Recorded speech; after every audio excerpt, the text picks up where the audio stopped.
So yeah, this is another one. So that one was more national. You know what I'm saying? Now I kind of want to talk about Wisconsin a little bit, and I'm gonna get to it, and then we're gonna get to Beloit, and then we're gonna ride. So we'll do it like that. This was called Share Your Voice. Make sure that you stand up and share your voice. Speak what's on your mind, because there was a time we didn't have a choice. Because there was once a time when we weren't treated proper. Imagine living during the time of Stephen Bonga.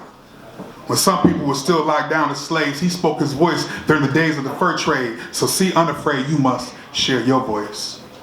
We are people with so much to give, setting up shop like it was Pheasant Ridge. It takes something special to create a scene. We have built a community like John Green.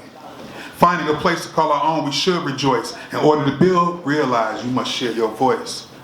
For every woman and man, understand the world is yours, because the travels of our past on the Underground Railroad like Carolyn Quarles. So many go unnamed.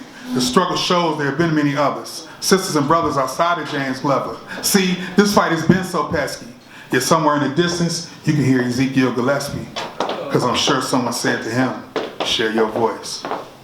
Speak the truth, even through your fatigue.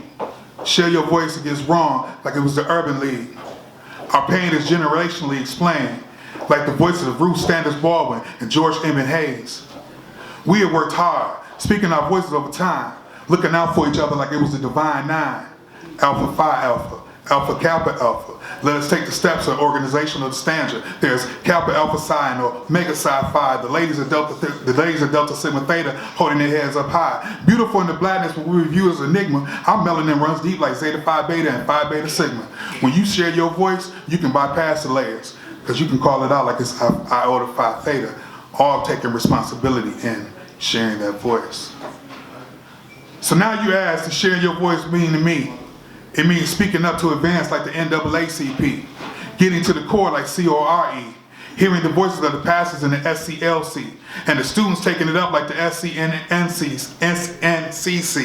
taking a stance and doing it non-violently. Protest at the counters, we did it silently, not knowing we were doing it so Barack and Michelle would arrive finally.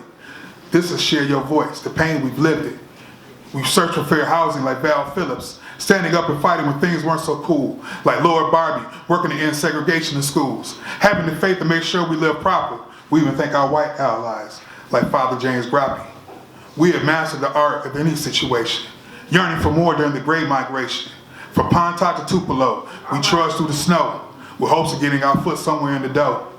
Against oppression we shared, a voice saying we wouldn't take no more. So now that's how we spoke out against that Jim Crow, because somewhere someone said, share your voice. So you share your voice. And this truth we rendered like Robert Albert created the Chicago Defender. Tell the story of us taking a chance. We speak like Alvin Ailey in the essence of dance. Hear our voice in our constant search. Delivering sermons like Richard Allen and AME Church. We speak up with our stories on paint like Jacob Lawrence, Ramar Bearden, and Jean Michael Basquet. We speak on stage like August Wilson. We speak with numbers of hidden figures like Katherine Johnson. We speak for the memory of Ida B. Wells and Henrietta Lacks, since we spoke through ourselves. So many people, you and I, have a choice to create a rich voice of sharing that voice. In the same way that you are tuning in these words, my challenge to you is to make sure that your voice is heard.